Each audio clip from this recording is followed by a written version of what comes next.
Thanks, Sean.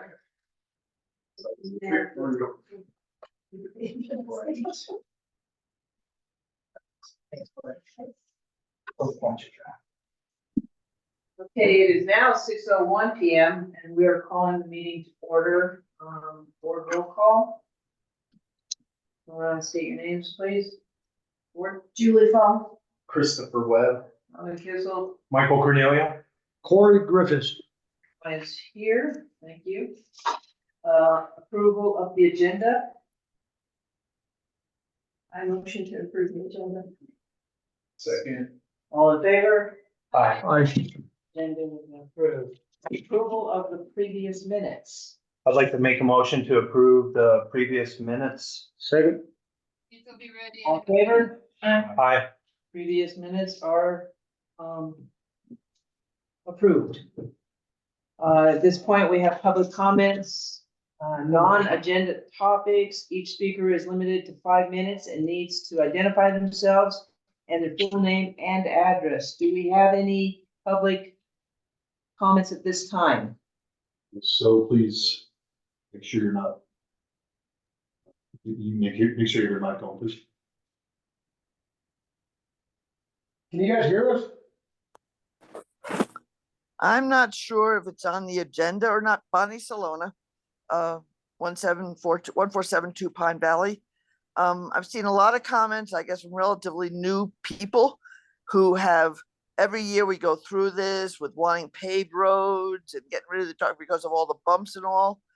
And all I can say to them is go to Bayfield and check out some of those parking lots that are paved and see what they do with their holes. You're in a mountain. You should, I mean, I came here because I wanted to get away from paved roads. I wanted to be in the mountain with dirt and gravel roads. If you go the correct speed limit, you hit a big bump or a dump. If you're doing 5 or 6 miles an hour, your axle will not be dropped. If you go in there to 20, 25 miles an hour, you're gonna have a problem. Thank you. Thanks, Bonnie. Is there any other public comments at this time? Please identify yourself, full name and your address, please.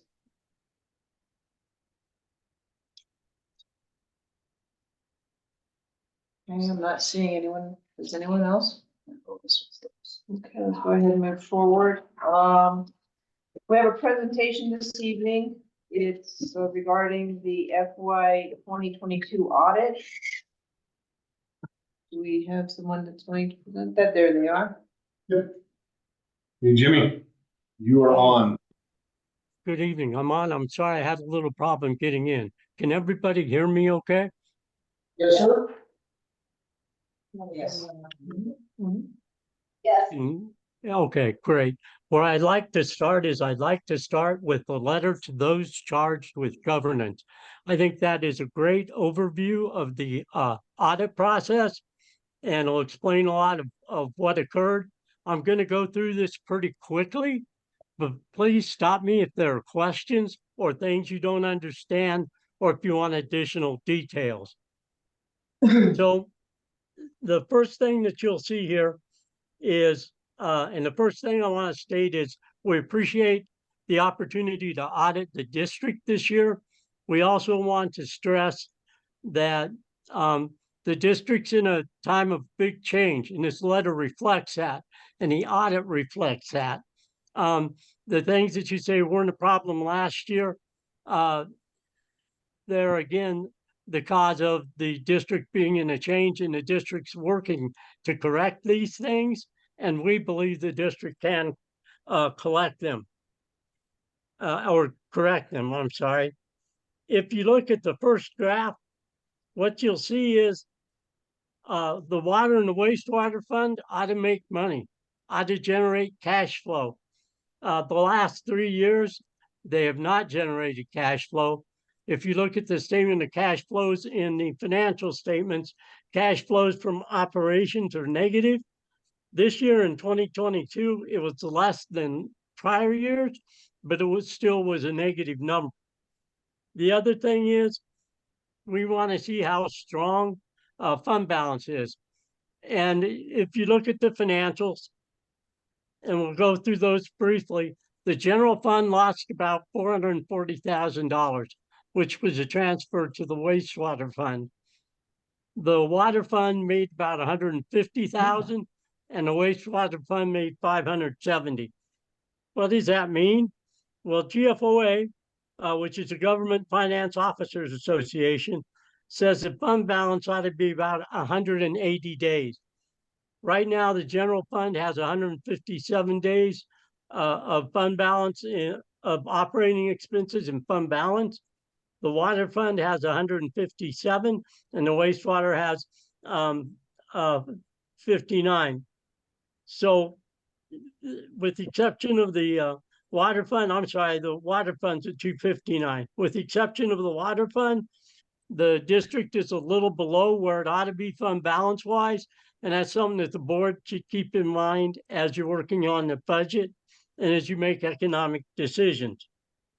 The next piece of information on page 2 is a material weakness. This is about the most, go ahead. No.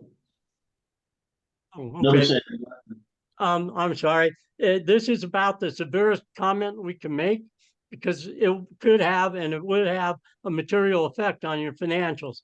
You got a material weakness because there were 3 things in the prior year audits that we had to correct. The first one was the statement 84 on fiduciary activities wasn't implemented a couple of years ago as it needed to be. That changed that bond fund from having a liability to having a net assets or net position.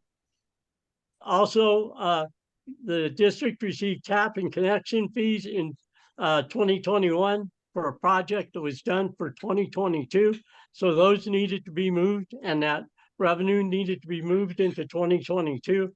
And finally, the percentages used for the OPEB calculations were different depending on what calculation it was. And so we corrected those. That ended up reducing the governmental net position and increasing the water fund and wastewater fund a total of about $35,000. Here are some other things that we believe that you need to look at. You need to get a set of strong compensating controls. For example, we noted numerous problems with cash. If there had been a compensating control of reviewing the bank reconciliation and the bank statements, these would have been caught before the audit. And so the first most important compensating control we believe you can put into place is a review of the bank statements and the bank reconciliation. Next, we think that payroll needs to be formally reviewed and approved by the district manager and the department heads to make sure that the hours reported and the people reported are correct and are getting the proper amounts paid to them. Finally, we know that the district manager reviews cash disbursements, but that isn't noted or memorialized by a signature. Excuse me. So we're suggesting that the district manager review and approve all cash disbursements.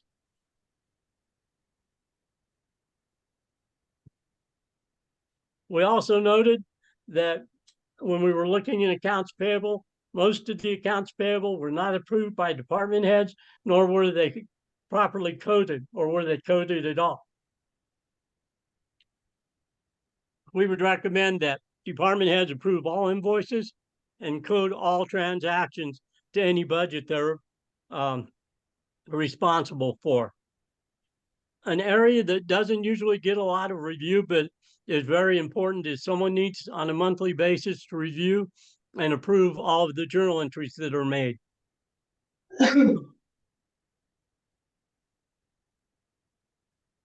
If you look at payroll and personnel at the top of page 5, there's a positive comment. The Christmas bonuses were run through payroll this year. That's what's legally required. And so the district, as opposed to prior years, properly reported that amount of bonus income.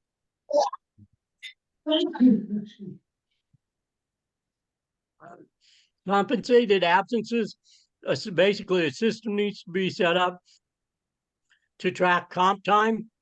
It's tracked when it's paid out, but there's no current tracking of how much is earned. And then we did look at one employee, one new hire, and we weren't able to find documentation of reference checks. Well, in the high litigious life we live, we suggest that be documented so that an employee can't say, I should have been hired, I don't understand what happened, and there's no proof that his or her references were what they should have been. The district needs to get a complete set of capital or property, plant, and equipment records. These were maintained by the auditors in prior years, and that's something that we hope the district has a good list of for the 2023 audit, one that's cleaned up and one that includes all of the assets and also includes or removes all of those assets which have been deleted or sold. The recreation center building, as you all know, is not being used. The district should sit down and determine whether that building is impaired and perhaps write it off for the 23 audit. Another point at the bottom of page 6 is the escheat funds or the bond funds you've got in your fiduciary fund, that $126,000. We simply recommend talking to council, seeing if that needs to go to the Great Colorado Payback, or if there's some way that the district can say, no, that's our escheat funds, and hold on to them and use them for operations or whatever needs to be done there. We shall go in there. Good. Give it some punch. Good.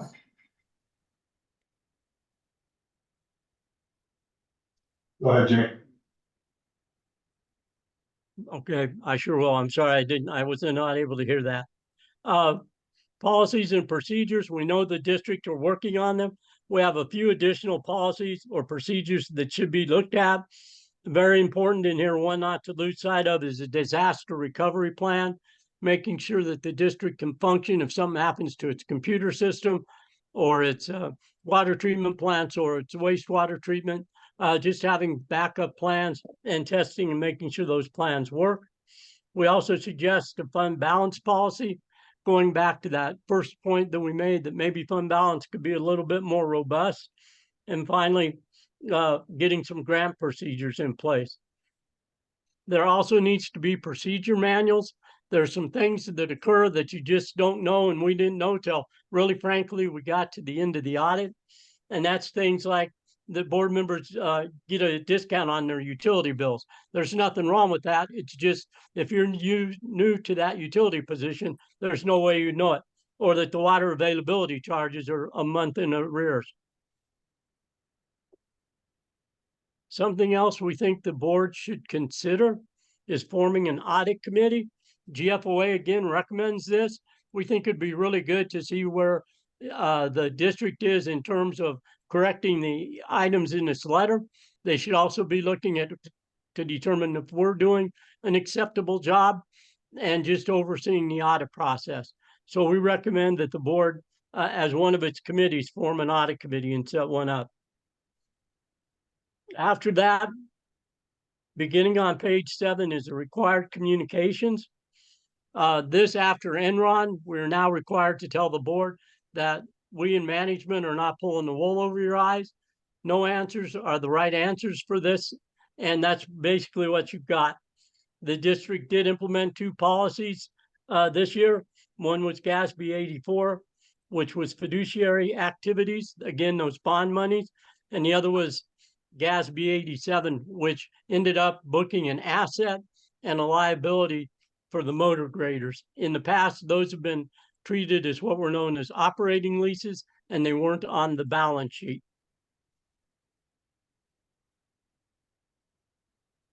Again, I want to stress that you're in the middle of a process, and that's the way that the board needs to look at this letter and the items that are contained in it. Performing the audit, most of the time we say we didn't have any real problems performing the audit, but in this year's audit, we really had some issues that were difficult to get around. Some of which was like the payroll bank statement cycled on the 20th of the month. And so there were $13,000 of liabilities that were owed to Para that weren't recorded. There were no inventory records. So we tried to do an analytical review and roll that inventory number forward. There was no listing of capital assets as we indicated before, or there was no system to do accounts payable and to record those. And what you see in the middle is there was about $45,000 worth of transactions that neither us nor your contract accountant knew what the offsetting debit or credit was.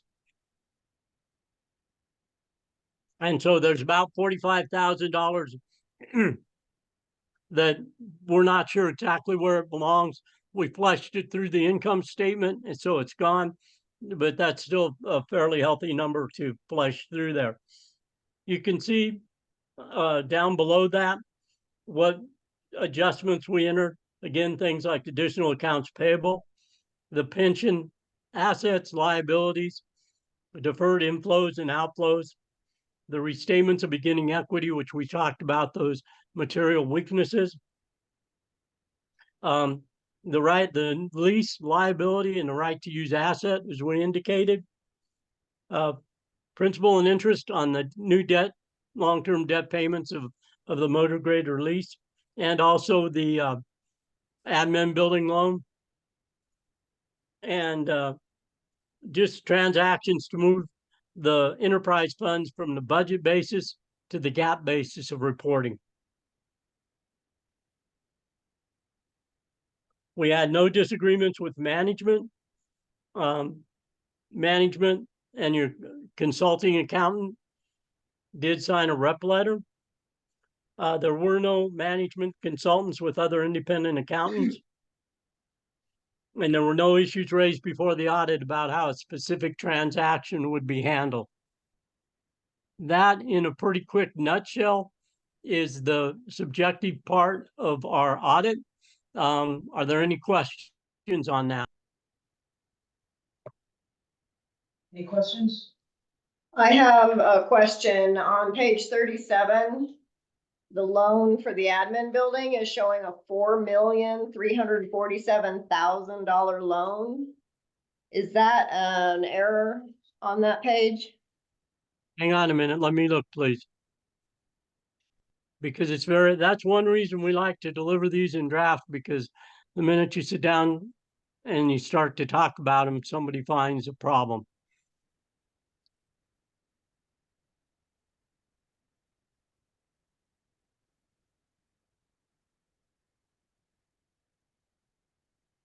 I'm sorry, what page is that on, please? Well, on my computer, it was 37, but it looks like everything is by ABCD, so.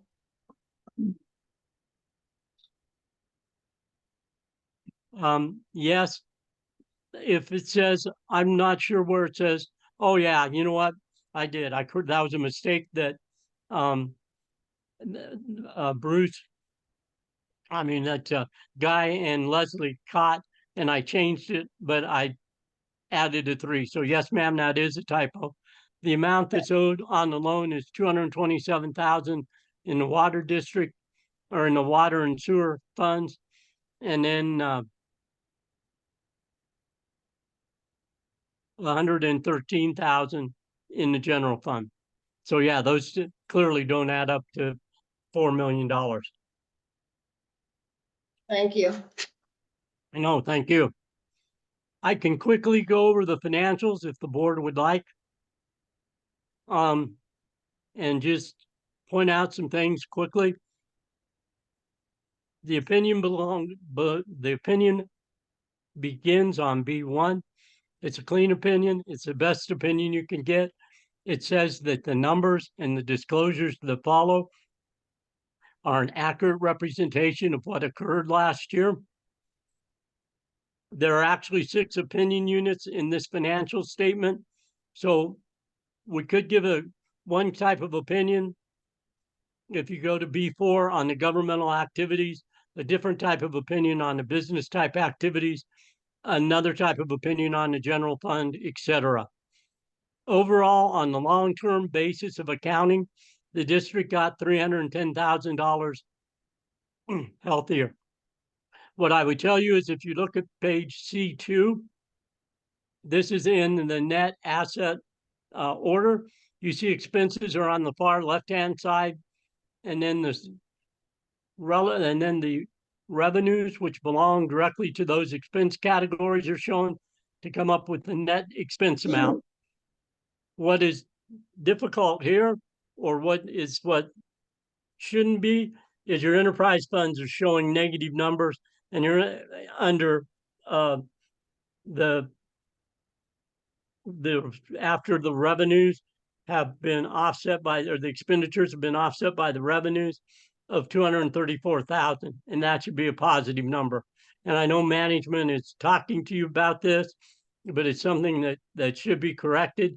This, by the way, is on the full accrual basis of accounting, just like General Motors.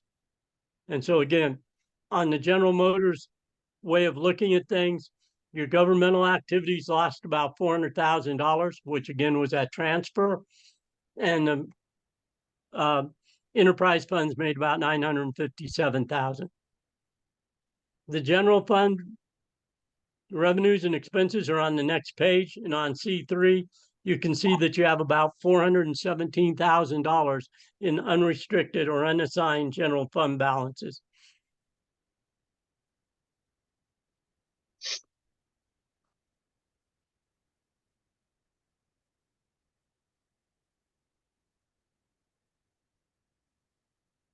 As you can see from looking at the amounts on C6, on both basis of accounting, both the budget basis, which we'll look at the budget in a minute, and the government-wide basis or the full accrual basis, the general fund lost money last year. As you look on the enterprise funds, what you'll see here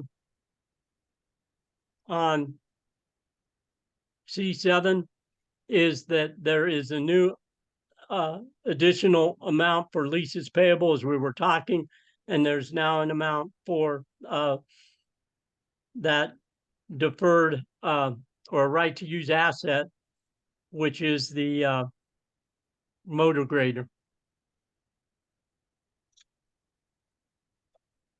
Overall, if you can look on C8, you see that there was an operating loss, as we've kind of hammered pretty hard, of $368,000, $369,000 in the wastewater and water funds.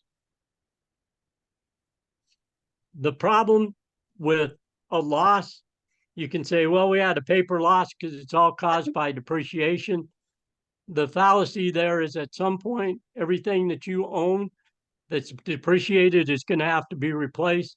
And that would say you're not generating adequate revenues to be able to replace those fixed assets, plant, property, and equipment when it needs to be replaced. There, the custodial funds are on C10. And again, we recommend talking to your attorney to see if there's some way that the district can take over those funds, or if there's another legal avenue that they need to go down. The notes to the financials begin on D1. I would say that's a pretty steady or a pretty standard set of notes for Metro District. So if I was on the board, with the exception of the long-term sustainability, I wouldn't be too worried about what's in the notes. On D4, we look at the amount of uncollectible receivables, or what management estimates they are. You can see those numbers are pretty low.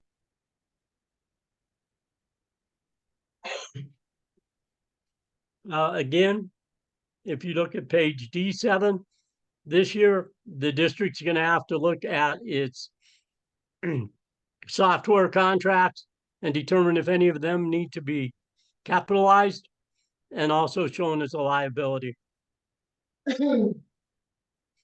If you look at note 3, what you'll see is all of your investments are covered either by the PDP, they're covered by FDIC insurance or just a little bit in PDPA of $10,000.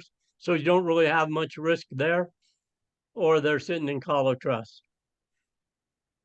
On note 4, we talked about Tabor and the fact that the district is DeBruced, which again, we think is important and something readers should know, and that you don't have that Tabor liability like other entities. On D11 and D12, you can see the right to use assets from the motor grader. You can see the amount of depreciation. And again, we think the district needs to cover this depreciation for further replacements of assets. Long-term obligations, again, one of the things that happened this year is the pensions actually were positive and provided revenues back to the district, so they weren't quite as big of a drag as they've been in prior years. And there's all the pension information in the 13 and 14 pages of notes. The only two things I would like to show you is on D22. And what D22 measures right about in the middle of the page is what would happen if the estimated earnings on the pension assets increased a percent or decreased a percent. And both ways would have about a $500,000 swing.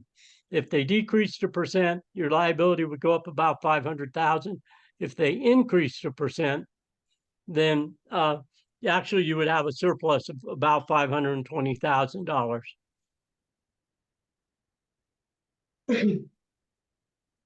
Can we go back to page D13? Or excuse me, you referenced D14, lease liability. Yes.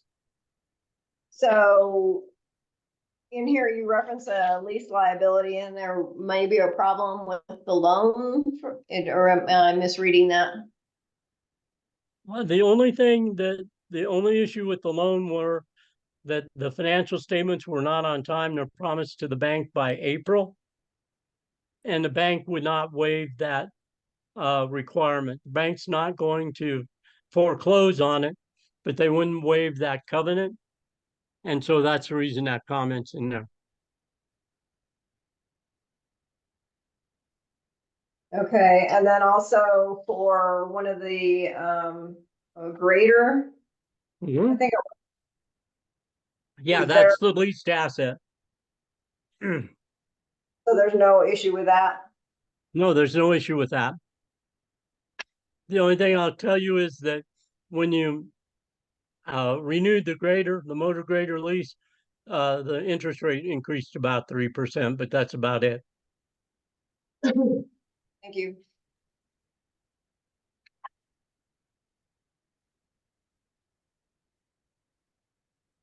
Also, there's basically two pieces to the retirement calculation. The first is a regular pension, and the second is the healthcare benefits. And both of those are the liabilities or the assets been determined and booked here. What you can see though, and give you some idea, if you look at page D22,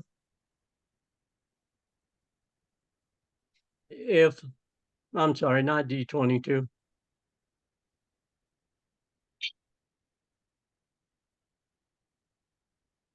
If you look at page D30, if that they show the same percentage difference calculation for the healthcare benefit or the OPEB piece, and if it drops a percentage, it's $10,000 either way. So you can see how much smaller that liability is than a para pension issue is.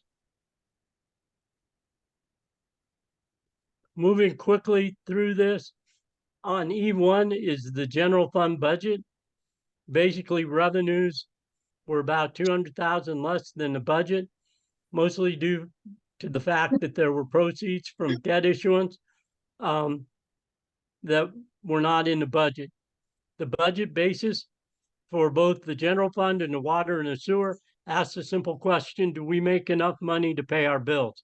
Do we make enough money to make the principal and interest payments on the debt? And did we make enough money to purchase the capital outlay that we wanted to purchase? And that's why capital debt from issuance of debt is a revenue, because it's a source to be able to buy capital. Expenditures were about $630,000 over budget, mostly due to the $440,000 transfer out to the wastewater fund. General administrative were a little bit over, and the debt principal was over.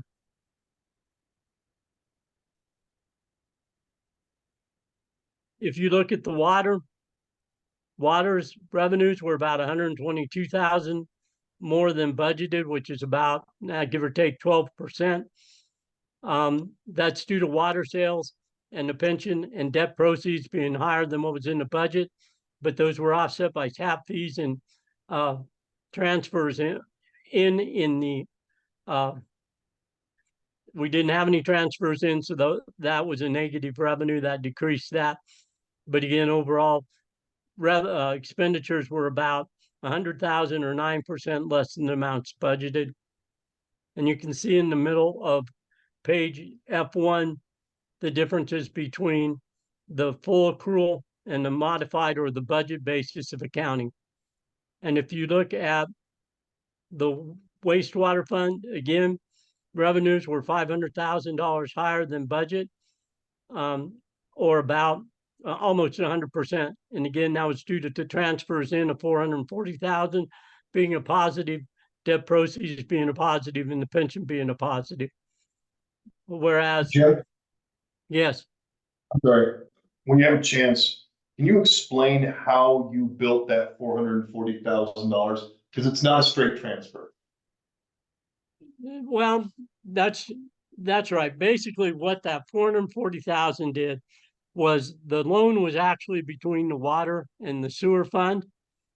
And so the water had a receivable from the wastewater fund that got wiped out by the general fund transferring a portion of that, about 200,000, over to the water fund. That wiped out that. And then the remaining 240 was just a straight transfer from the general fund to the wastewater fund. Did that explain what you were looking for, Guy? Yeah, I just wanted to explain, because it's not a straight $440,000 transfer.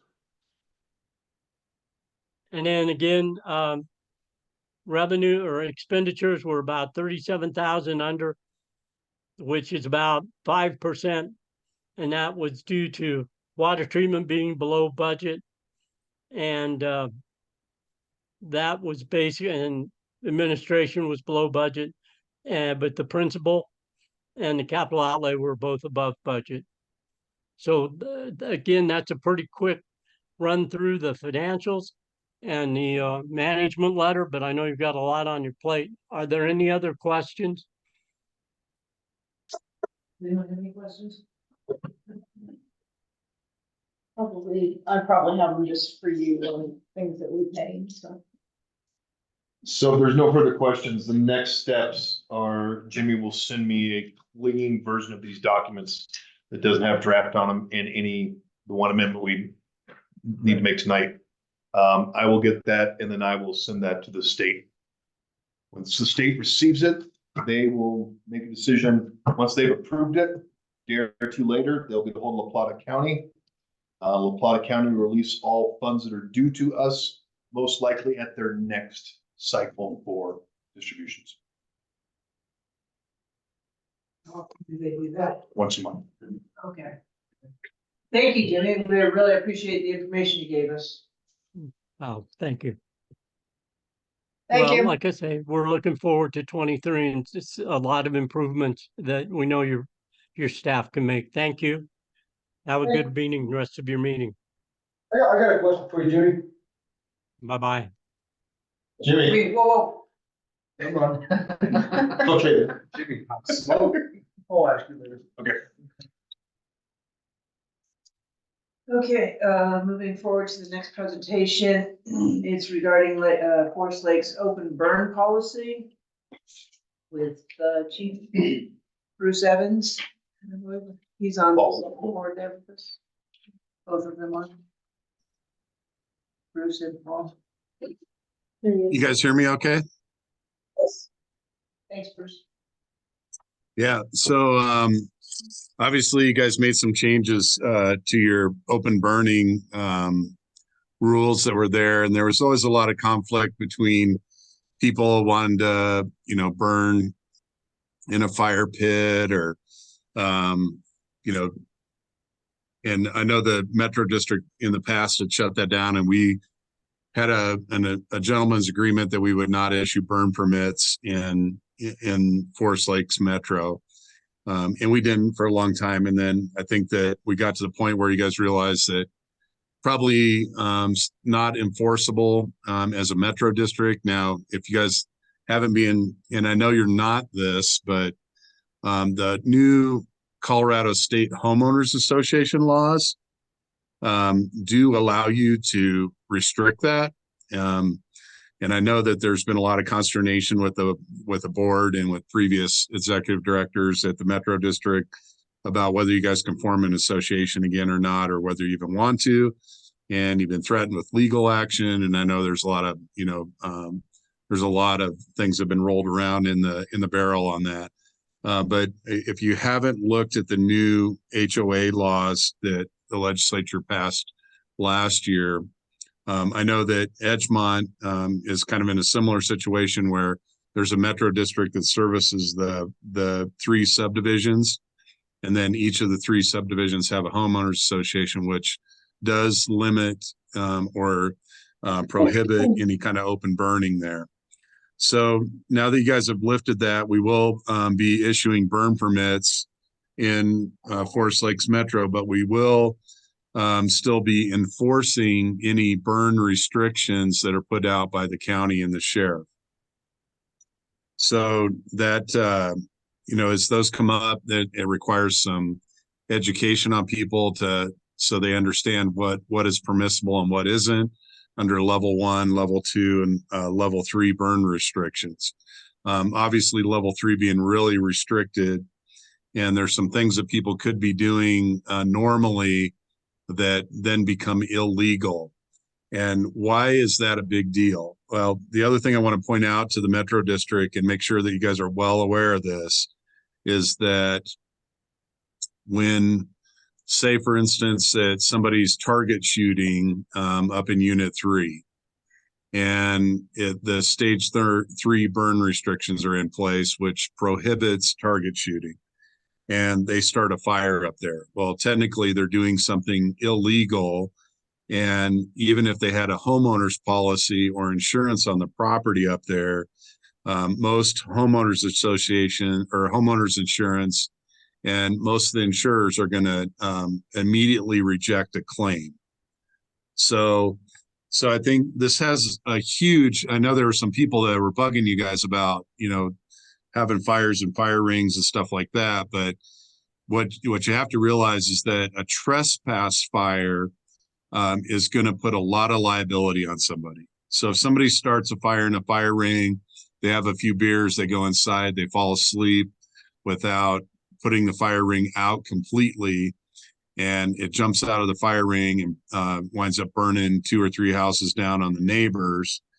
That's what we would call technically a trespass fire. And the homeowner, or let's say that it's somebody doing a vacation rental, or it's got renters in it, the property owner is going to be liable for it. And let's say that winds up going over onto BLM or Forest Service property, and it becomes a fire that's expensive, like the $43 million we spent on the 416 fire. The person's going to be taken to court and sued by the BLM, and they're vicious about it. I would tell you that there was a fire in Mancos that was started by somebody target shooting outside their trailer. These people didn't have very much for means. They were dishwashers at a local restaurant, and that fire wound up costing like $4 or $5 million. And the BLM took them to court and garnished their wages for $11 a month for the rest of their life. So they're pretty particular about that. And sometimes it's just to make a point. And this is the first time the Forest Service has really gone after a person that caused the fire with the 416 fire and actually sued the train for the $43 million. Now, there was some kind of settlement between the train's insurance and what they were talking about with that. And I don't know how much that was. It was sealed.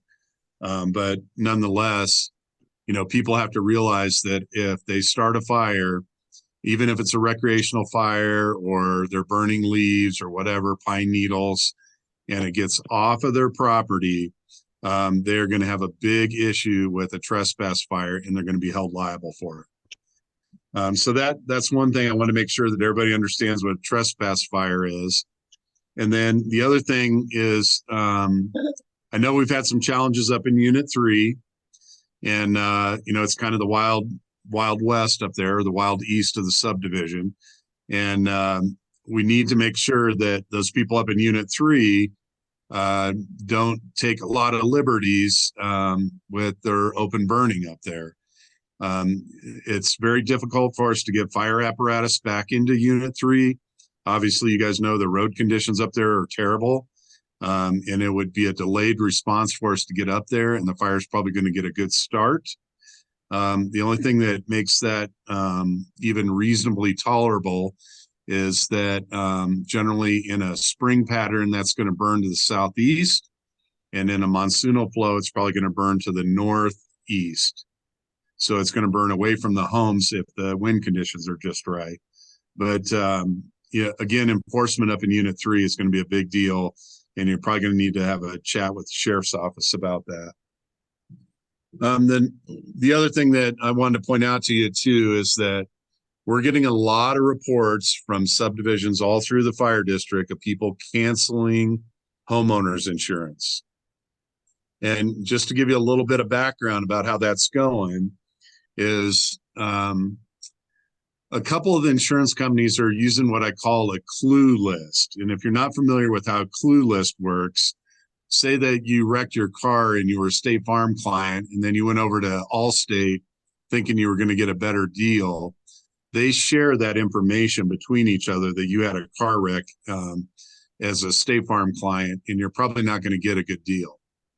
And they also do the same thing with wildfire assessments. So there's a company called Intera that they rely on that does aerial flyovers, and they look at canopy cover over a house. And if they can't see your roof line because you got trees over it, you're rated somewhere between a 90 and 100. And if the insurance company pulls that up on the database, they will not write your insurance. Now, let's say they can see a little bit of your roof and they fly over your house, and but it's obscured, but there's evidence that you're there from your roof line. You're going to get a rating between 80 or 80 and 90, or 80 and 89. Now that requires them to send an agent out to your house, and they're going to tell you, cut down your favorite tree that's close to your house, move your propane tank back a little farther, take the wood out from underneath your deck. And they're going to reverse triage our hazard assessment on your house. And if you're 79 and below, they'll write you insurance sight on scene without having a site visit. So there's 5 or 6 insurance companies that are sharing that information and making decisions about rates accordingly. But what we are seeing is, because of the tremendous amount of fire loss up on the Front Range in Boulder and on the East Troublesome Fire in Grand County, you're talking about billions of dollars of fire loss up there. Many of the insurance companies are starting to pull out, or they're canceling homeowners insurance in a wildland urban interface subdivision. So my guess is you're going to start seeing more of that. And if for some reason the insurance companies find out that you guys have changed the open burning law rules up there, and again, it's really a matter of being able to enforce it. They may start to look at Forest Lakes as a higher risk, and you may start to see cancellations on fire insurance up there. So again, that's a little bit of a risk on it. On the good news, we still got a lot of ongoing activities up there. We continue to pursue mitigation work up there. Matter of fact, I think we got a $50,000 BLM grant that we're going to be processing here in the next month to thin the forest a little bit more around the emergency exit down through Beaver Creek. And that will thin those logs out a little bit more and thin those trees out a little bit more in there. So it's a little bit more defensible around the subdivision from the BLM property. And then of course, there's a massive project going on at the top of the subdivision with BLM and the Forest Service. So, we're trying to put a ring around you guys that is a little bit more defensible where, we can lay down some retardant and protect the homes. But, if something starts within the subdivision and starts moving through the subdivision from the middle of the subdivision or off of private property, that's going to be a whole different story. So, but nonetheless, like I said, we're still chasing money every chance we get for mitigation work up in there. And we always will, just because I think there's a lifetime of work to do up there. And like I said, we'll continue doing that. So I'm happy to answer any questions. I see there's somebody in the chat here, but if any of the board members have any questions or, you have any clarification you need from me on it. I have a question for you, Bruce. Yep, go ahead. What can we as a metro district do to help prevent fires? Or what kind of rules can we put in place? 'Cause, I mean, we can't enforce stuff like that. Right. I mean, your only other option is really to form a homeowners association. And I know that is an extremely controversial topic for you folks. And, but the homeowners association does have the authority, especially, really tightened up authority, almost like California style homeowners association rules after the legislature tweaked that law last year.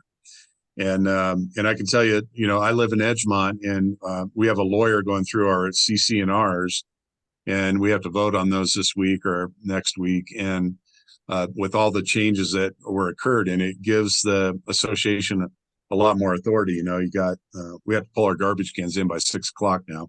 So, which is not a problem in Forest Lakes because everybody has to take their stuff down. But that's the kind of stuff we're looking at in some of these subdivisions. But, I think just being vigilant, people are going to call and we're happy to come in. We're not so busy that we can't come and check on stuff.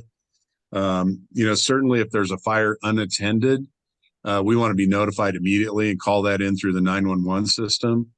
I think keeping a water tender full, I think as you guys do some improvements to Simpatico, having some engineering done in the subdivision, for example, a draft site out of Simpatico for, we've been pretty lucky every time we've had a fire, like over on Little Bear. We've had helicopters available that we can use Simpatico to dip out of. But if for some reason we weren't able to get aircraft and we had to rely on ground units, being able to draft out of Simpatico, off of a dry hydrant, like we do up at Vicedo in some of the neighborhoods up there, would be very helpful. And then, I think we need to do a few more drills on evacuation. I keep telling the county it's our worst case scenario that we have to dump the entire subdivision of Forest Lakes out on a 2-lane road on 501 or even on 240. And I've warned the county several times about the fact that 240 is very similar to the Skyway Drive up in Paradise. The Skyway was 2 lanes. It came all the way down from Paradise down into Chico. It got backed up real quickly and, people were burned over on the Skyway. And, we have a bunch of areas, you figure one trailer gets jackknifed on 501 southbound as we're trying to evacuate Forest Lakes. And then we back up the cars all the way up and it becomes a trap situation on that road. So, some more evacuation drills where we're sending people out 502, out 240, down 501, and we're splitting up the subdivision so that, we can appropriately manage the traffic flows out of there. I think is something we got to practice between us and you guys. I think that's going to be critical. And then, the county has been taking some of the public works people and putting them through some basic wildfire training. So for example, the road and bridge crews now, all their tender operators or water tender folks have some basic wildland gear, and they've been trained in the basic wildland certification. And the water tenders have been put on what we call the SURF, so that if they ever get deployed from the county to back us up on a fire with our tenders, they're going to get paid for it. So you guys have a lot of heavy equipment that we could put on the SURF, and we certainly have the staff that could train your people to some of the basic wildfire certification levels. And I think that would just add some extra preparedness up there. And then the last thing I would tell you that could make the subdivision a little more resilient is FEMA has this process they call a CERT team, Community Emergency Response Team. And there's FEMA money for that. There's a ton of grant money to train people to do that. You have a lot of people in the subdivision that, a third of my staff lives there. I mean, God forbid if we ever burn down, San whatever, that's where most of my staff lives. So so I think, we could train a bunch of people up there to be CERT people, which would help and assist in evacuations. And, if there was an emergency, whether it's a power outage or a snowstorm, the CERT teams are all designed to help out with that. So there's a lot of things that we need to talk about, strengthening the subdivision and making it more resilient. But, and we're happy to help you guys chase any of that. And then the last thing I would say, which I know is a big ticket item, is strengthening the water system up there and some extra storage capacity. And, I'd have to apologize to tell you that I don't even really know what the capacity is up there in the middle of the summer. And, I know that, I came from Henderson, Nevada, and I know that out in the very high end sections where we had golf courses and stuff, we only had 12 hours of storage water. So if we had a big fire, conflagration fire, an earthquake, and we were in an earthquake zone there, we knew that we only had about 12 hours of water in the middle of the summer. So there's some of those capacities and some of those figures. And then again, whether there's an ability to increase any storage capacity up there, whether it's at Simpatico or it's at, regular fixed tanks, those are all long-term projects that we need to look at helping you out with.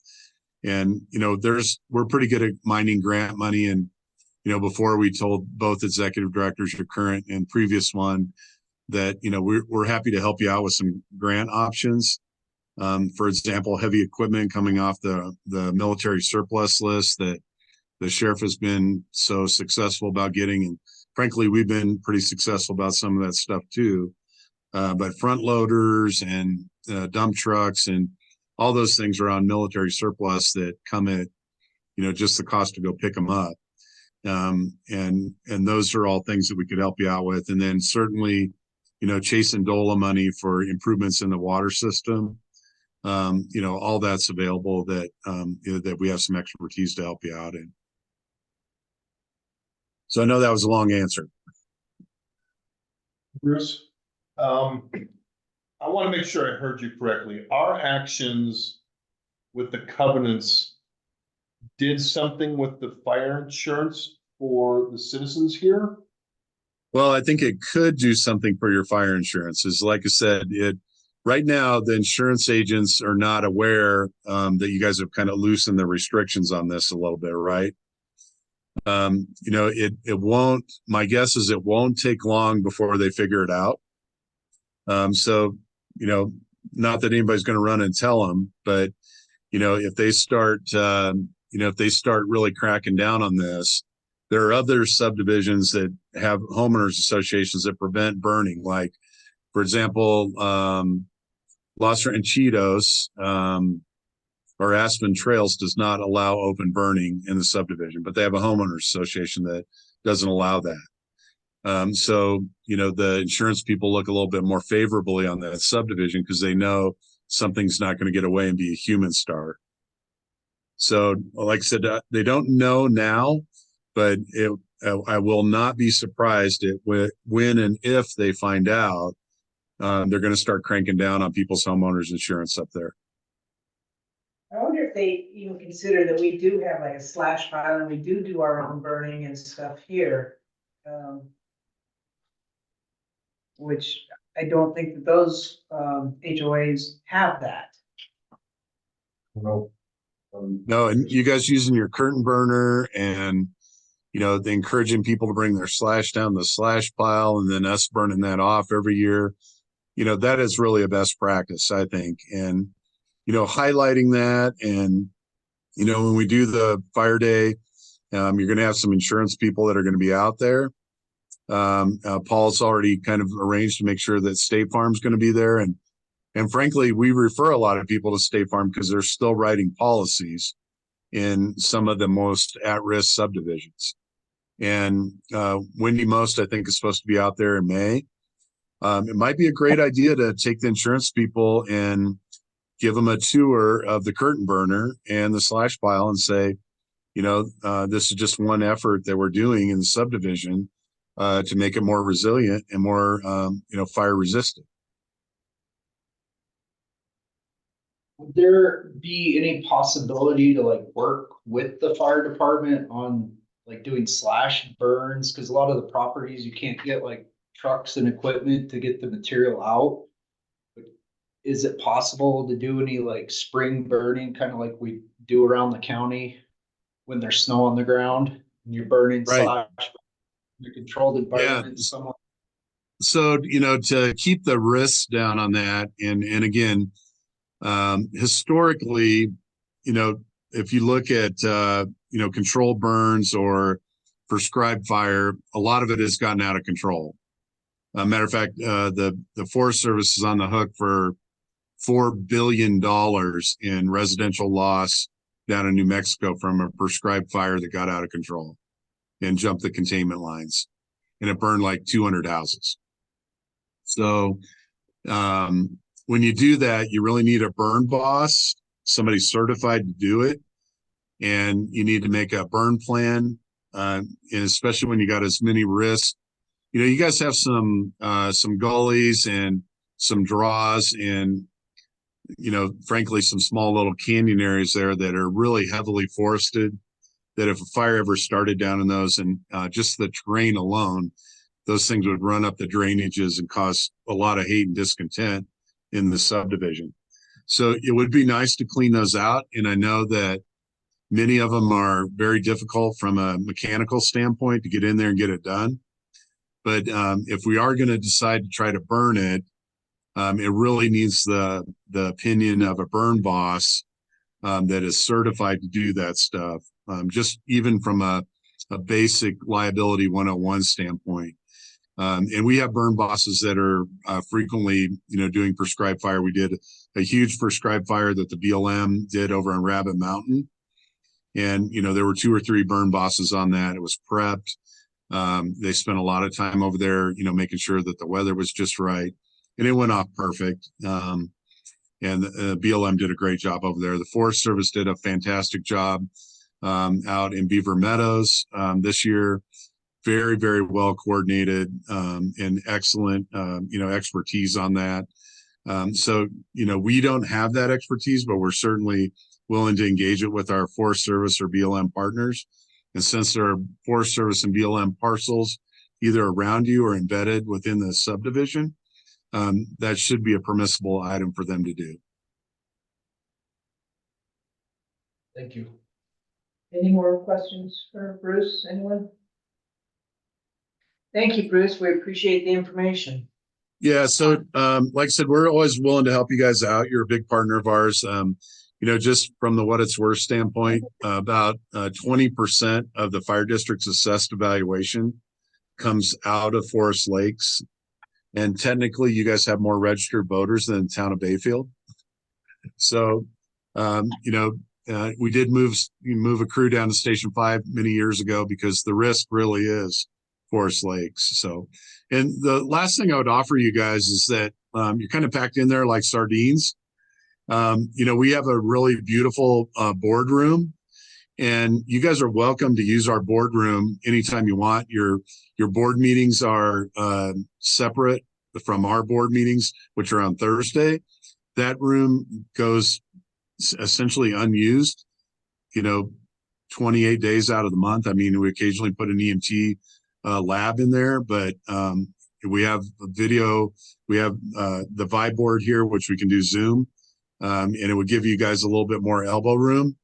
And like I said, you're more than welcome to use it. There's no charge for it. We're a public building. You're a great partner of ours. We're happy to have you there if you want to take advantage of that in the future. We appreciate. Jessie went home. She made a wonderful dinner.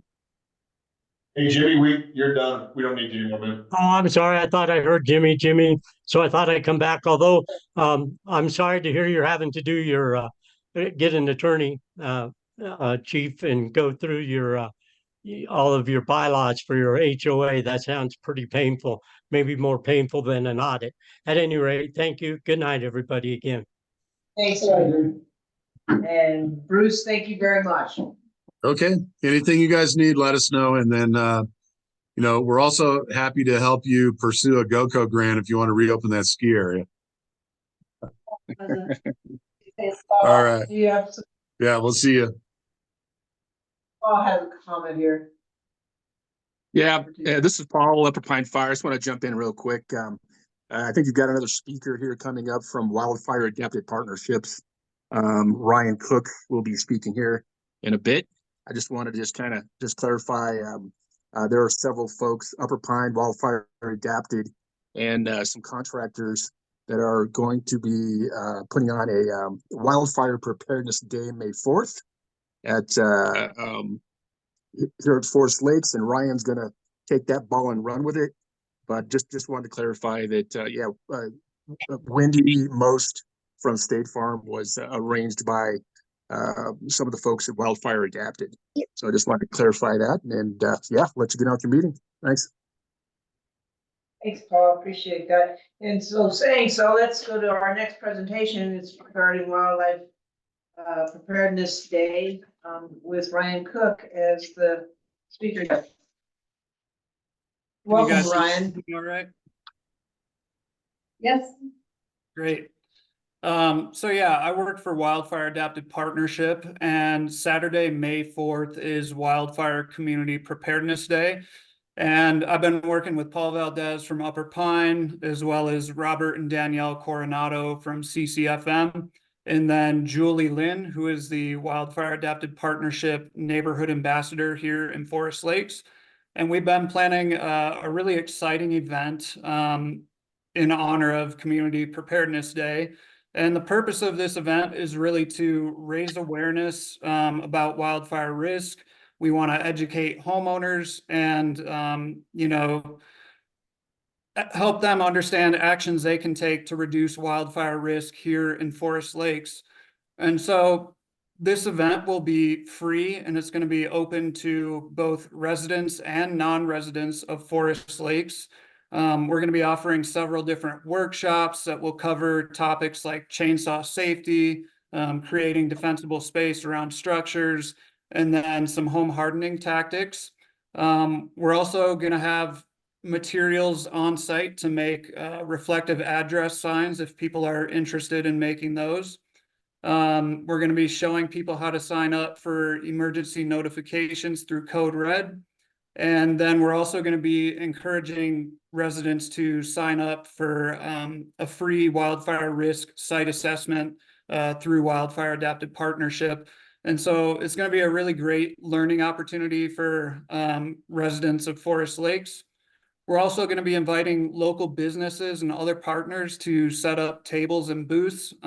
Both Chief and Paul kind of touched on it. We have a commitment from Wendy Most, a local State Farm agent. And so she'll be able to address some of those concerns and questions regarding insurance in wildfire risk areas. We're also trying to get La Plata County Office of Emergency Management to show up and provide assistance with Code Red signups. We're going to be inviting other fire mitigation contractors in the area, and then some food trucks as well. So there's going to be food available for purchase. WAP, well, Wildfire Adapted Partnership will be applying for grant funding for this event to cover some basic expenses such as portable restrooms, printing flyers and handouts, party rental supplies like a microphone and speaker, as well as some like waters, soda, donuts, that sort of stuff. I broke all that down, and it's probably going to cost around $1,100, and grant funding is not guaranteed at this point. I'll know more about that at the beginning of April. So hopefully we qualify for that grant, but it's definitely not guaranteed. And I exchanged emails with Daryl Johnson, and he gave us permission to use the soccer fields. So that's going to be a great location to host this event. And we'd really like Forest Lakes Metro District to help and participate in this event. Maybe set up a table or a booth and kind of offer some information that's specific to this neighborhood. And I also wanted to see if Forest Lakes Metro District would be able to contribute any sort of funding to this event. Wildfire Adapted Partnership is a nonprofit, and so it's not like we have big budget to spend on events like this. So any contributions we could get, we'd be greatly appreciative of. What kind of funding are you looking for? Just some funding to help offset the cost of some of the event supplies, like porta potties, printing and flyers and handouts, stuff like that.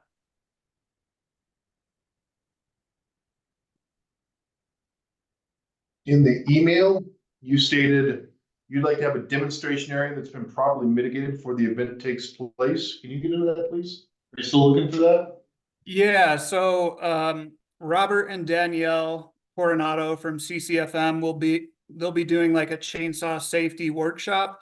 And another component of that might also be demonstrating proper mitigation and proper defensible space. And so we were hoping that we'd be able to find a location close to the soccer fields where we could kind of showcase some mitigation work that's been done.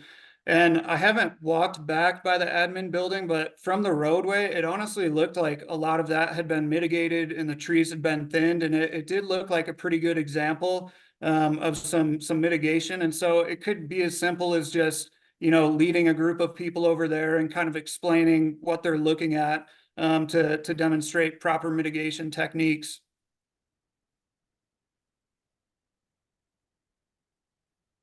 If we were to discuss fund any type of funds for you, when do you need to have a decision on that? I mean, the sooner the better. We do still have some time. The event is planned for May 4th. And like I said, I'll know about funding on our end sometime around the beginning of April. But the sooner we can kind of secure funds, the more we'll be able to plan this event. So right now, we got our list of things that you asked for.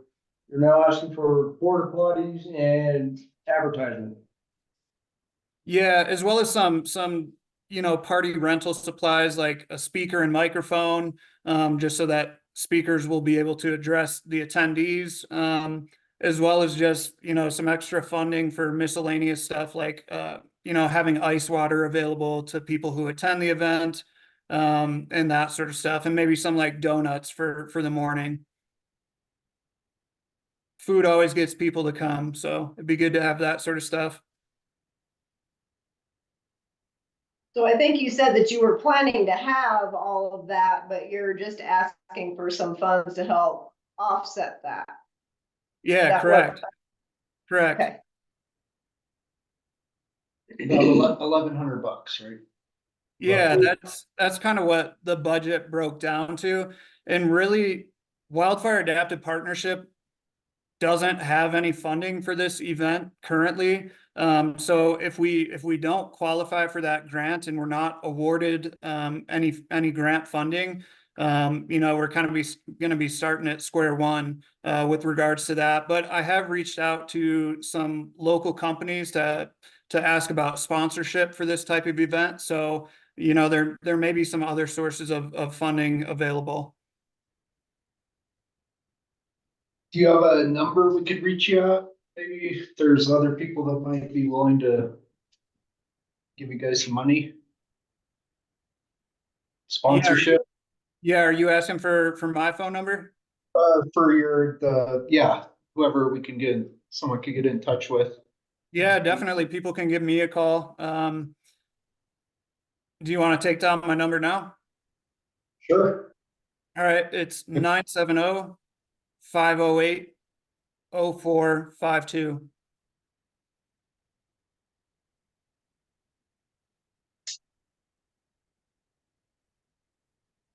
Is this board comfortable with having this event at your soccer field?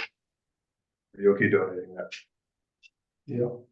I am, I'm just worried about, there's a lot of divots and holes in it, and are we liable if somebody hurts themselves? Shouldn't be. Okay, I think it sounds like a good idea. yeah, it does. Okay. The open space, it's there, yeah, everybody can kind of see what's going on, I think. So yeah, the soccer area would probably be a good idea, and it looks like it's gonna be on May 4th. You may wanna contact, Bob's John's, isn't that who we contract with? Maybe they'll donate it for the day. Yeah, I think Julie already reached out to them and they were able to offer like a 10% discount on that. I think as far as the donation of dollars go, if we can get a hard number, something that we can discuss. Right, I heard $1,100. Is that what you're asking for, $1,100? Yeah, I think so. There's still a lot of logistics that need to be figured out at this point. We're kind of in the early stages of planning this thing, but I think, just going through the budget, $1,100 should be enough to cover like the most essential items that we need to actually get this event going. I mean, I'm not trying to be rude here or anything, but I don't like should be. I like hard numbers. Like, $1,100 would be enough. I'm asking for 1,500 to cover these costs. You know what I mean? Yeah, I'm happy to send you a itemized budget. But from the math I've done, $1,100 would be enough to cover just what I said, those porta potties from Bob's John's, printing flyers and handouts, party rental supplies, as well as ice water, soda, and donuts. Is this something we could put on the bill? Card? On the bill we send out to everybody, so it goes out to all the residents, just To do what? to put it on the bill. Our utility. Advertising it or ask for donations? No, just to list the May 4th. May 4th is the Yeah. date of the Yeah, event. so everybody So knows they'll about it. be that. You can put that in water bills. So that might help out with a bunch of your advertising. When would you know for sure on funding on your end? Which would, It says that grant awardees would be announced on April 1st. okay, So beginning of April. so at that point, you'd probably be able to give that hard number. Yeah, correct. Okay. Yeah. So can we let you know at our April meeting? Well, I think we need to have a number. I think so. That's my thought. Let's wait till April to have this discussion. Ryan, I think we need a number from you of what you're requesting for a donation from this organization. The Okay. open-ended is not working, so if you can tell us Well, what, I can tell you right now, $1,100 would cover those basic expenses. And I'm happy to send you a itemized budget. I don't know. I didn't know he was asking for. Let's wait till April. I have no problem with that. Doesn't sound like it's completely organized yet. Yeah, are you guys okay with waiting until April to have that discussion? Yeah, I think it's a great learning lesson for the community. I think that getting a definite number from you at that April still gives us a window to, jump on board for sure, but we need that hard number. Okay, Based on the funding that you're able to take in, like, yeah, I agree. A hard number as well as a breakdown of, your estimate. And like you said, potential donations would reduce that need. Yeah. And you'll know if you have the grant by April 1st, so. Daryl, is there a chance that we make sure that that's all mowed on May 4th? It's one of his requests here that. Get the sheet. Will be. Yeah, I think he talked to Darryl. And I I heard don't want that sheep I wanted to make destroyed sure May for this. 4th was covered. What goats? Yeah, I think we should be good. Okay, thank you. Sounds good. If Okay. not, we'll have some sleds out there. Are there any other questions for Ryan? No, Nope. I think this is gonna be a good event. it should be a really good event. Real quickly, hi Ryan, do you mind if I address the board just real quick? yeah, go for it. Okay, hi you guys, I'm Danielle Cornico, owner of CCFM. I know you had mentioned kind of like the safety aspect of having it on the soccer fields, maybe with like tripping hazards and things. Part of our planning process is to address some safety concerns, and so that was part of it, as well as providing canopies for shade and then also water for dehydration and things like that. We've been working with Paul Valdez at Upper Pine, so we have some plans in the works to kind of have a heads up for Station 5, right down there by the slash piles, so that they're kind of more aware of the event going on. So we have a quick response should there be some type of safety concern or issue present itself. Also with that, we're still in the early stages of planning. We started meeting on this back in January. However, if there's anything that you guys are concerned about or want us to make sure that we incorporate in our planning, we're definitely happy to do that. We're going to meet again in March. I know you have Ryan's contact information, so if there's anything that you want to make sure that we capture, we can probably accommodate that too. Sounds good. More information than yeah. Super, thank Thank you very you. much. Thank you. Yeah, thank you for your time. And I saw a question in the chat from Karen. How many hours will this event be and how many people are expected? We're planning the event to go from 10 a.m. to 2 p.m. and we're estimating, potentially 200 people could attend this event.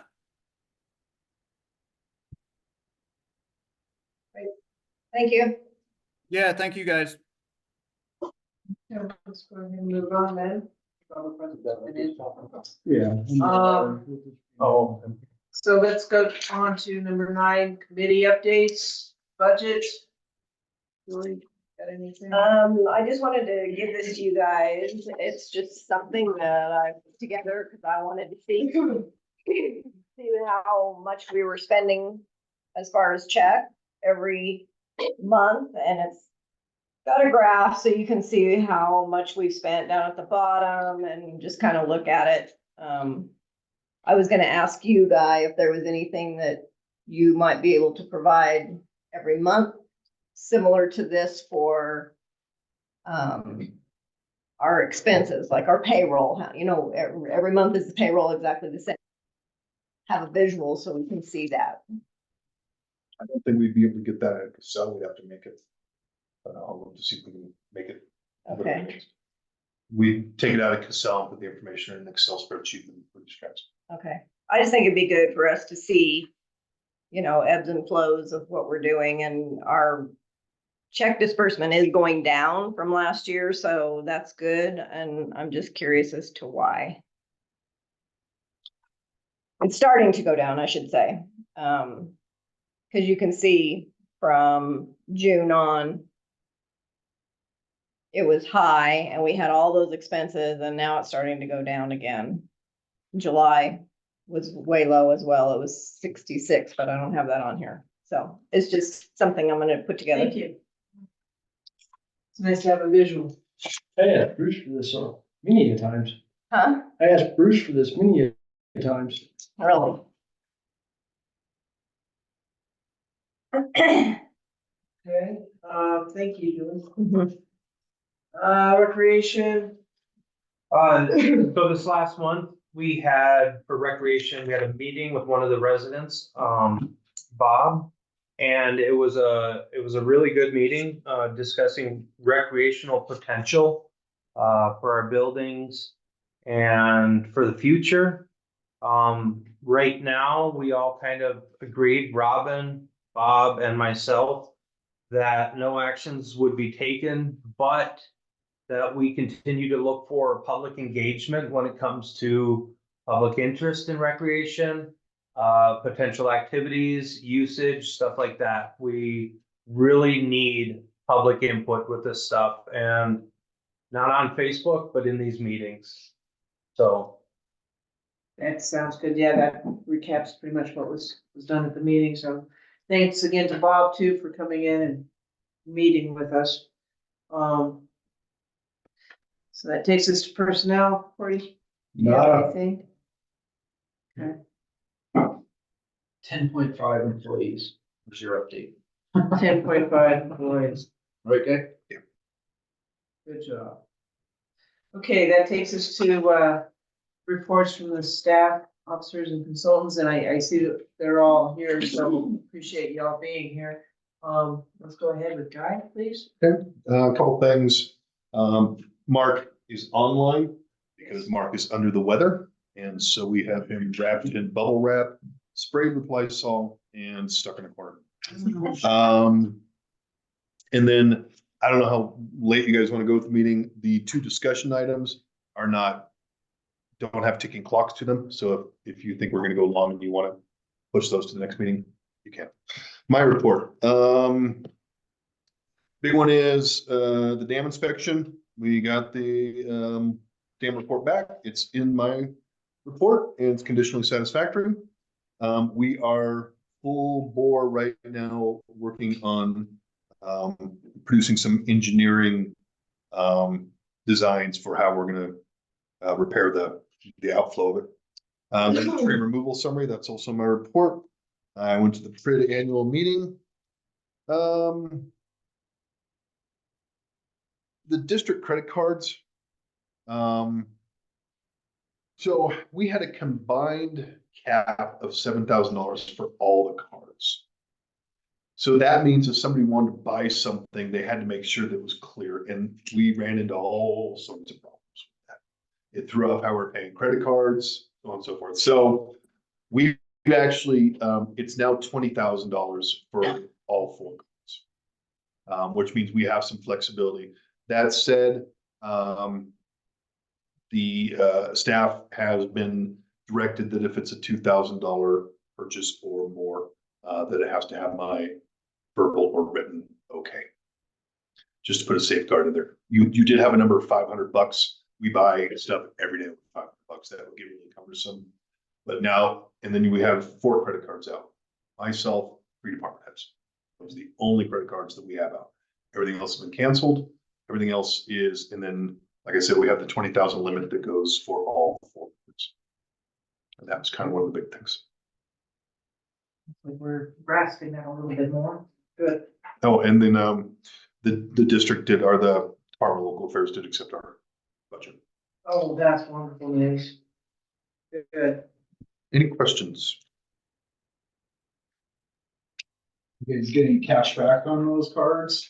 I'm sorry? Get any cash back on the cards? No, it's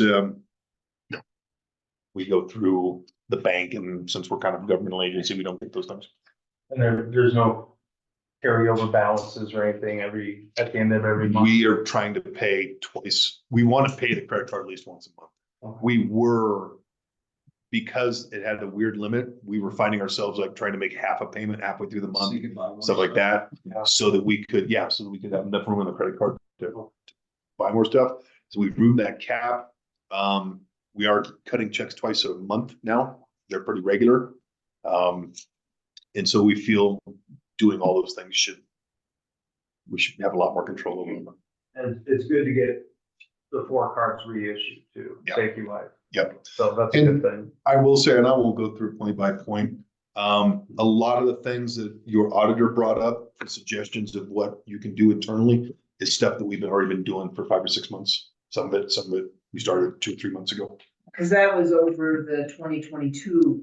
That was discussing 22, So- but it's just best practices that we've done here. We started with Yes. speakers, So so we need to remember that we have made some changes since, so. Yeah. Yes, but it's all pretty basic stuff to do. It's which is good. You did have some comments about, or you, included a summary of some of the trees, the removal. You had a summary in here, and some pictures and stuff, and that will be included in the packet, so.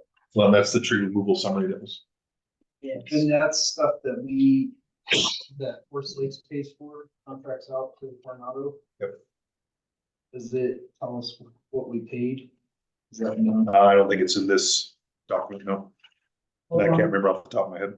How long was that agreement with Coronado? I think it was just for that 1 year. So we're gonna have to look at it again.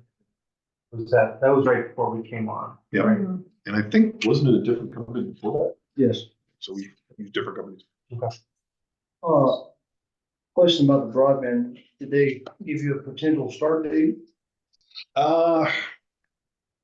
Best start that you can always get sooner rather than later. I made it really clear that we have to sit down and have a conversation before they turn a teaspoon of dirt in this place. I do not want to see what happened last summer, where we think they hit our water lines and sewer lines more than once. So we want to see what they're doing. We want to know their timeline. And then we may look at, instead of doing a bunch of little dig permits, we may permit the whole project, or we may permit sections. We'll have to see what they're gonna do, but it's my job to control damage that they may or may not do. And I know the last town I was in, when we installed broadband, they probably hit water, sewer, and electricity a dozen times. So, but I made it real clear, you guys need to talk to us. Especially since we still don't know where everything is, right? Correct. Anything else for Guy at this time? Okay, let's, go ahead and move to the, Director of Administration, Shauna. Hello. So we worked with the payroll department to get the W-2s completed and mailed out. We contacted the para liaison for training on how to complete end of the year and adding and removing employees. Added and removed employees from the health insurance. We processed 2 payrolls in January. Barb and I are both learning the daily duties of our new positions and the operations of them. We did a lot of in-depth training this month with Barb on the day-to-day processes in Cassell, and just making sure she's really comfortable with those things. She had only covered the front desk while I was gone on vacation. She knew the processes. It really just is about learning the Cassell programming and how to maneuver in there, and the few things that have changed since we have went to Cassell. She's doing great there. We worked with Invoice Cloud, Cassell, and IT to get all the programming set up on Barb's computer that she needed to perform daily operations. We responded to audit questions and requests from the auditor. We transcribed the January meeting minutes and sent out to the board. We sorted through the 2023 paperwork in preparation for the audit to clean out file cabinets and to make room for the 2024 paperwork. I enrolled in Accounting 101 classes with the Colorado Government Finance Officers Association. I've had 1 class so far. I have 2 more at the end of this month. I had a one-on-one training with Matt from Cassell, just over the whole AP module in general. Just giving me tips and pointers and making sure I know the procedures that need to be followed for daily operations, printing checks, entering journal entries, entering invoices, things like that. I had 2 Zoom trainings with Leslie, the accountant, to go over how to enter journal entries and an overview of a spreadsheet and entry of our monthly CEBT invoice into Cassell. It is quite in-depth the way that we break it down. Leslie took the time to make a spreadsheet so we could make sure that those entries are happening correctly on a month-to-month basis. I set Leslie up with her own sign-on to the bank into Invoice Cloud for access to statements and reports needed for reconciliation. I worked with Guy and the credit card company to get the new credit cards issued and the cap extended. I attended a meeting with Colorado Trust and Guy for a better understanding of what they do and our accounts with them. I had a meeting with Civic Plus on the design of the new website, provided pictures and information for the homepage, and I currently have a mock-up to show you guys. So I will share my screen. Can you guys see my screen? Yeah. So this is just kind of what the homepage of the new website could look like. This picture here in the middle will actually be on a carousel. So it'll show several different pictures and a little caption of what they're looking at. These buttons right here in the middle will be hot links to these different things. We have board of directors, meetings and agendas, a pay online tab, a forms tab, a report of concern, and a road maintenance tab.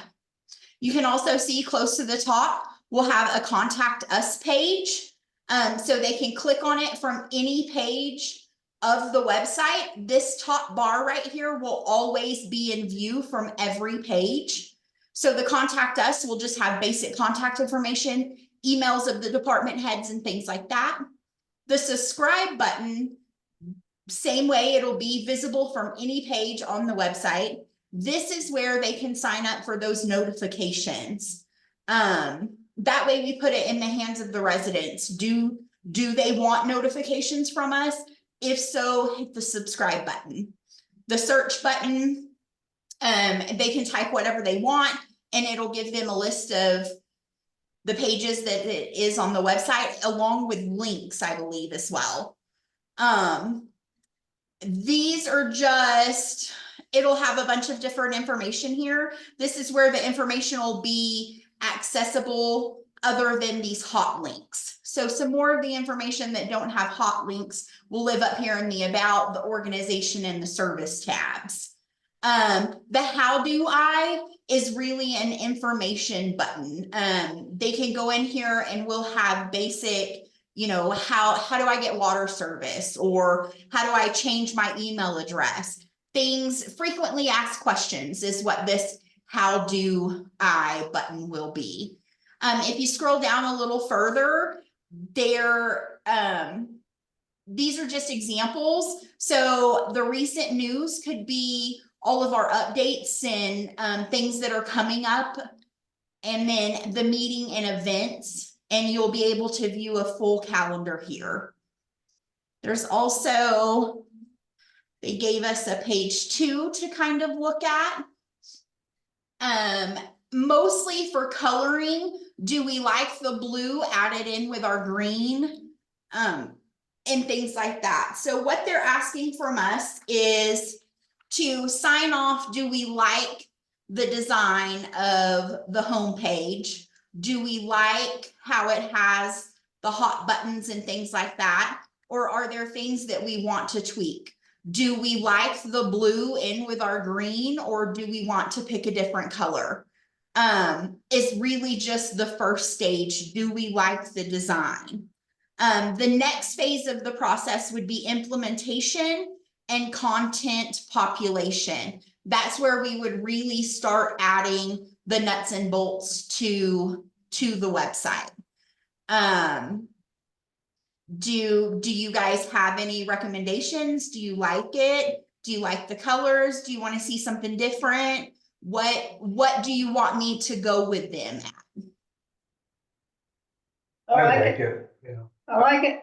I like the blue, the contrast is pleasing to look at. Yeah. Okay, Simple. okay.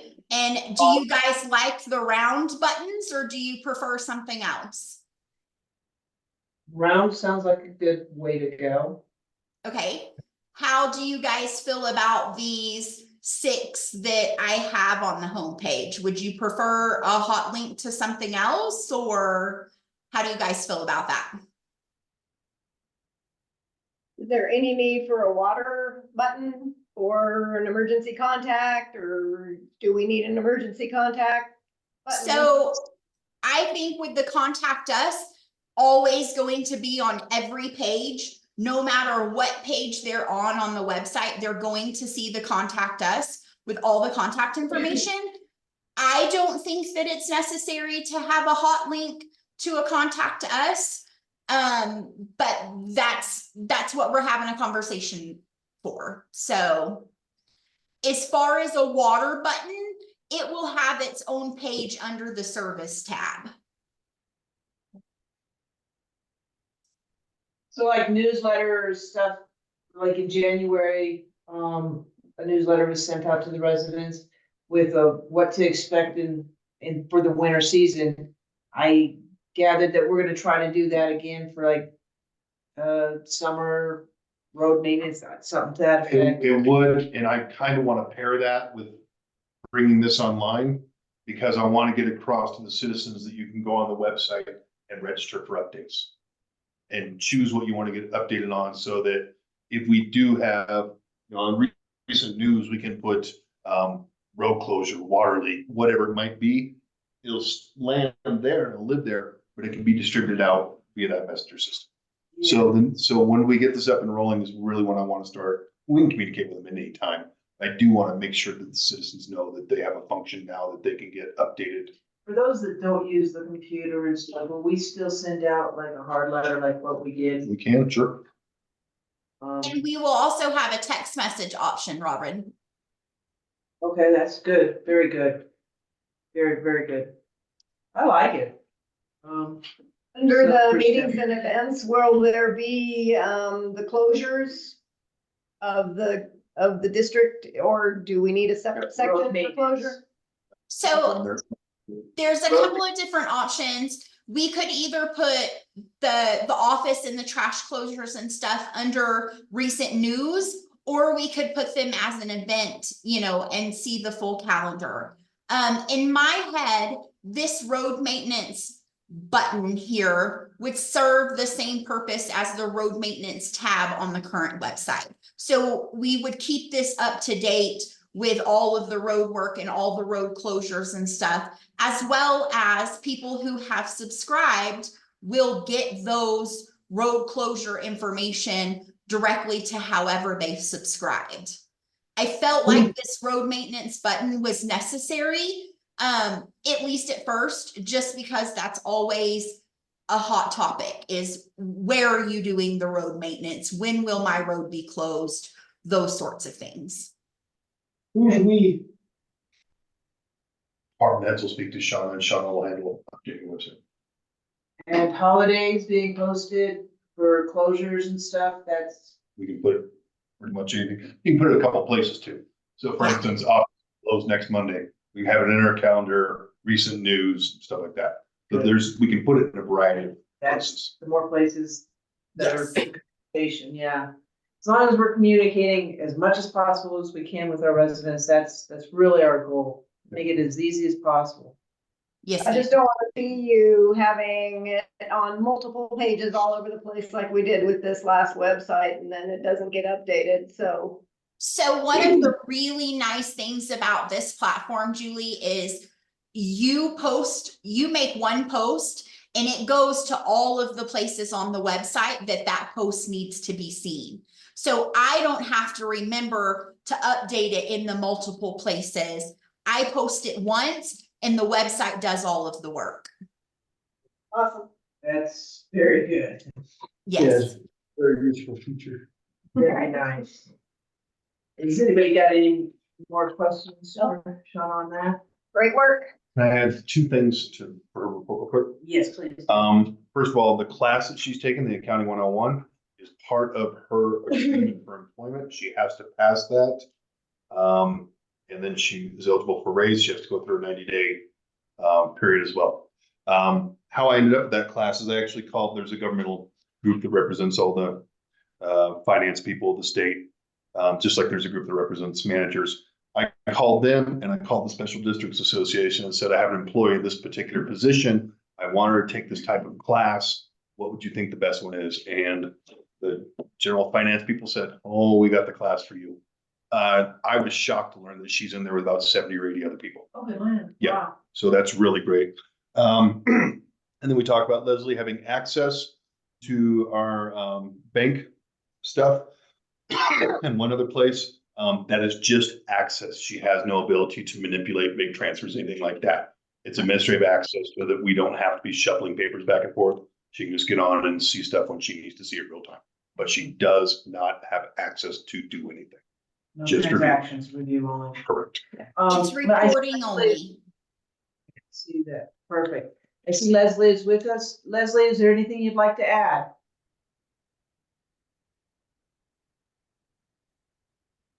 Mute. You're muted.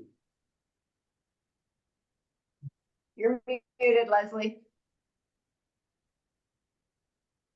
Is that better? Sorry. Yes, ma'am. The only thing really I would say is I see a lot of positive changes taking place, a lot of improvements in the process. It seems like things are becoming streamlined.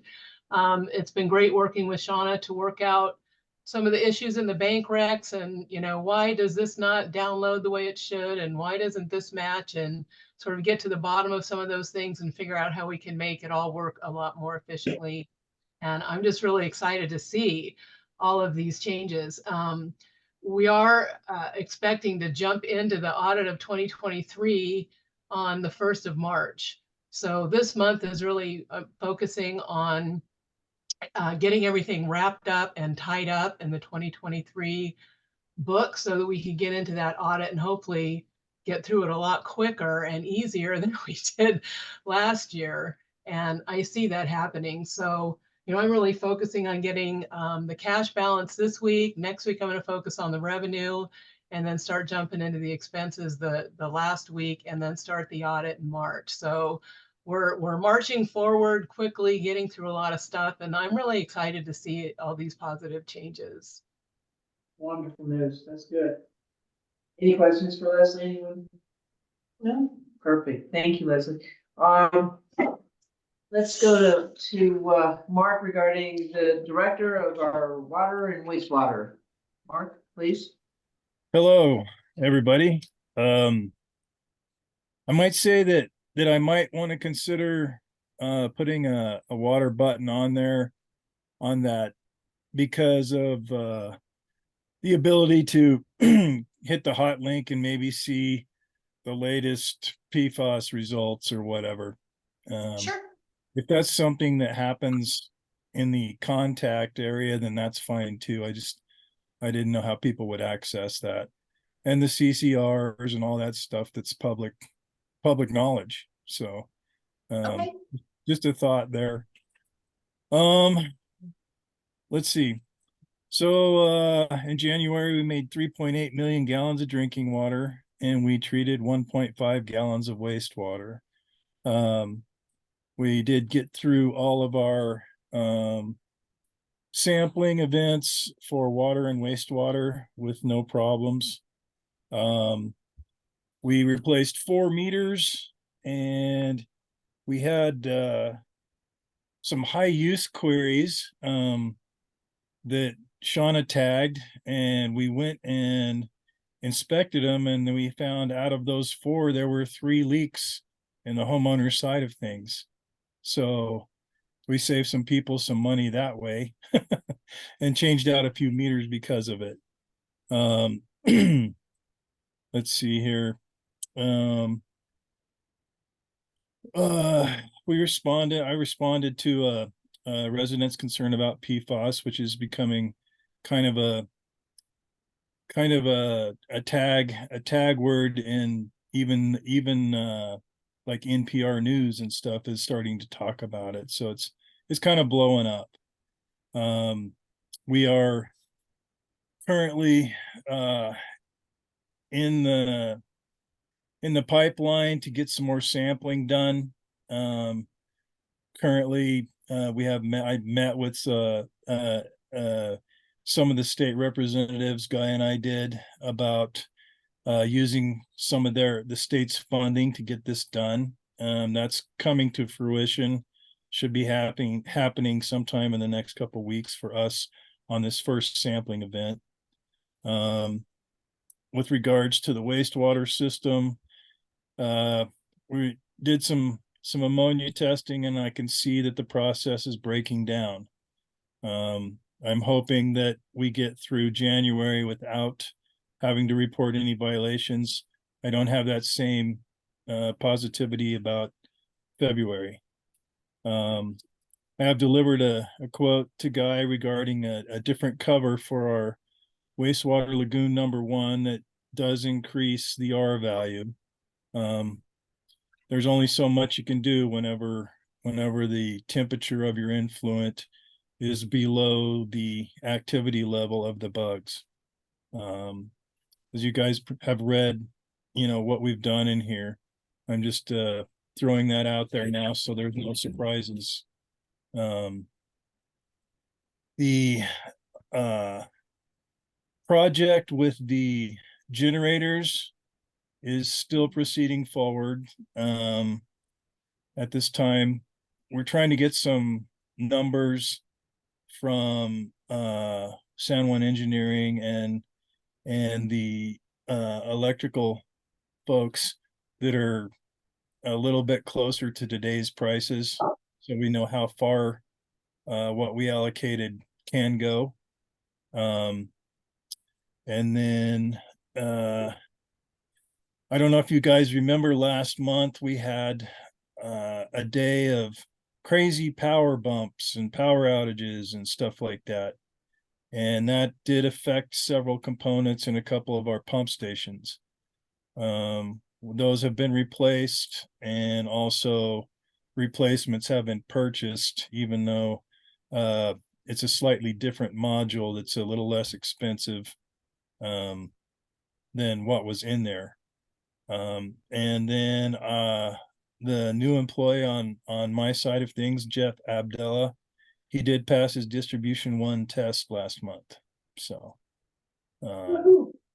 any questions for me? I have a question. When are you slated for the budget to get equipment for him from the capital improvement stuff Anytime we can do it. There's no time limit on this year. for locates and stuff like that? Yep. Yeah. Okay. Mark is, all 3 directors are actually kind of jamming 15 pounds of potatoes into 10-pound sacks right now. So we're waiting for that to kind of figure out how to loosen up so we can figure out what to get next. Okay. And any other questions for Mark? Thank you, Mark. Well done. Thank you. You bet. Actually looks pretty good for being almost dead. I better check and see if he wants skiing or something this afternoon. So let's go with our director from Daryl. He's here with us. Daryl is. Well, Thank you. so we did some work on our Sanders that we have on the new 550s. We kept backing into hard to see back there, so it was getting bumped, sticks off the truck pretty far. So we raised those up to prevent any future damage. We got those fixed. Installed 12 signs and posts related to the parking enforcement. Plowed a total of 30 inches in January. Chipped hills and intersections. Used about, I'd say somewhere around 6 tons of chips. Sorry, I didn't have that And we built and installed new snow table and camera on Green Ridge. That's the camera that we have up there on Pine Ridge was very old and very hard to see at night, especially at 2 o'clock when you're squinting, trying to see how much snow is actually out there. Continue our dog pot operations. We had a broken hose on the skid steer, sorry. We replaced that. Cleaning up around the melt shop office. We did a service on the loader.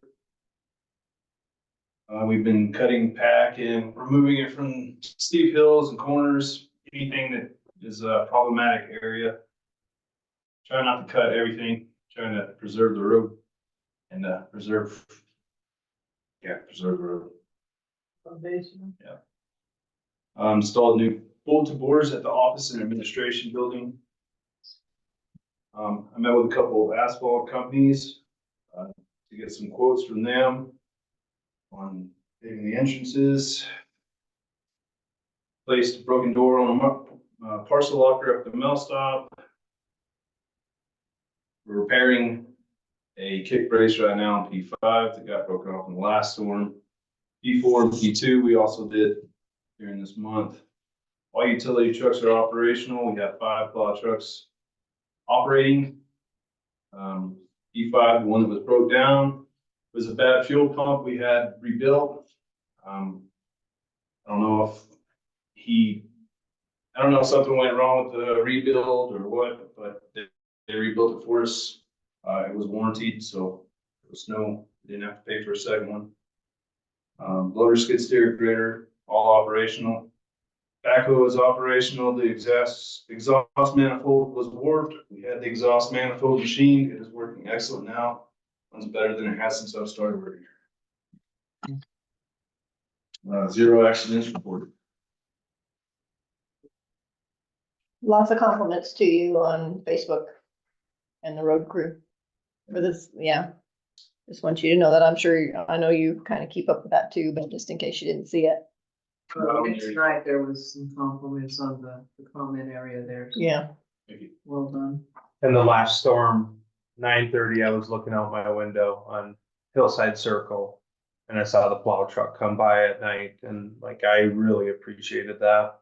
Not just because it was my road, but that somebody was out there getting everybody at night up to their home. So.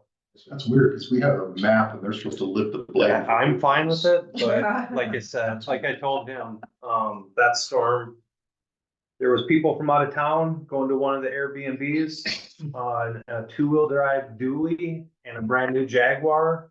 And I spent 4 hours getting them out of the ditch and turned around, and like, we're in the mountains, like, these Airbnbs need to be warning people, but we live on the side of a hill. Like it, and to see a plow truck at 9:30 at night, like, I really appreciated it during this, like right after the snow. So thank you.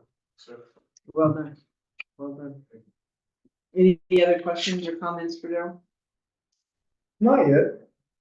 Okay, new business, there is none. I'm gonna go with a suggestion for guys, our discussion items here, the paving and the rolling stock, to postpone those for another time, because we still need to do the executive session.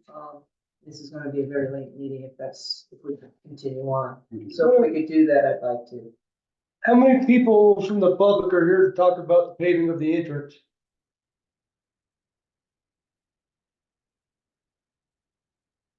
Okay. I just thought people were gonna show up. Well, we heard one person already, morning,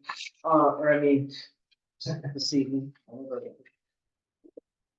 What was that red box there? New message. Guy, can you see the message? Bonnie had said something earlier. I'm all for paving the entrance. So I've got one that is and one that isn't, so, okay. But at this time, let's not have that discussion. Let's get moving on with this agenda. And put that on next. We had 3 presentations and the executive, and that's more than we usually have. So this, I have, a legal question on this. Because because it's on the agenda and we approved the agenda as is, are we gonna get in trouble if we? We can table it. Do we have to have a mission? Do we have to make a motion to table? Why don't you make a quick motion to table, Number 2. item number 12, A and B, and then you should be fine. Okay, well, I'd like to make a motion to table discussion items, number 12, A and B. My second. All in favor? Aye. So be it, it's been tabled then. Okay, thank you. I just want to make sure we're not. That's covered and I like it. Very much. That takes us to number 13, approval of disbursements. Yep, we have a check register from February 1st through February 13th in the amount of $30,387.64. I motion to approve that. Second it. All in favor? Aye. Sorry, that's the one that needs to be approved tonight is from January 1st to January 31st.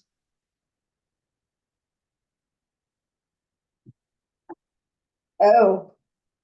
That's not what we signed. Okay, gotcha. Strike that, please.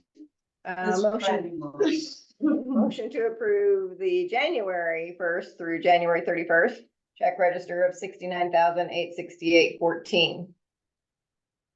I second that. All in favor? Aye. Aye. So it is approved.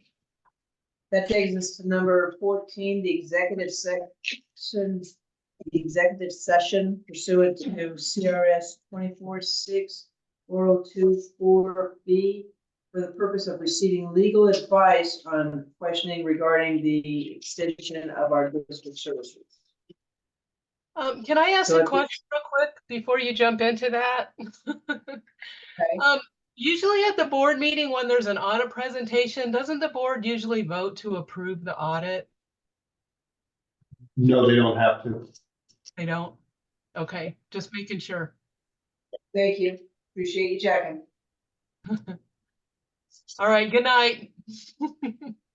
So we are going to go into our executive session. You need a motion in a second. Can I get a motion to? I'd like to make a motion to enter into the executive session. Thank you. Um, As pursuant. Oh, I can read. there. That's just a motion. I make a motion to go into executive session pursuant to CRS 24-6-402. 4B for the purpose of receiving legal advice on questions regarding the extension of district services. I second that. All in favor? Aye. Do we need to note a time? No, Okay. I'll note all that. And then, you guys want to take a happy break or? Yeah, and I can stop recording. You can stop recording. Thank you. Thank you for joining. Thanks everyone for coming. Yes. Thank you.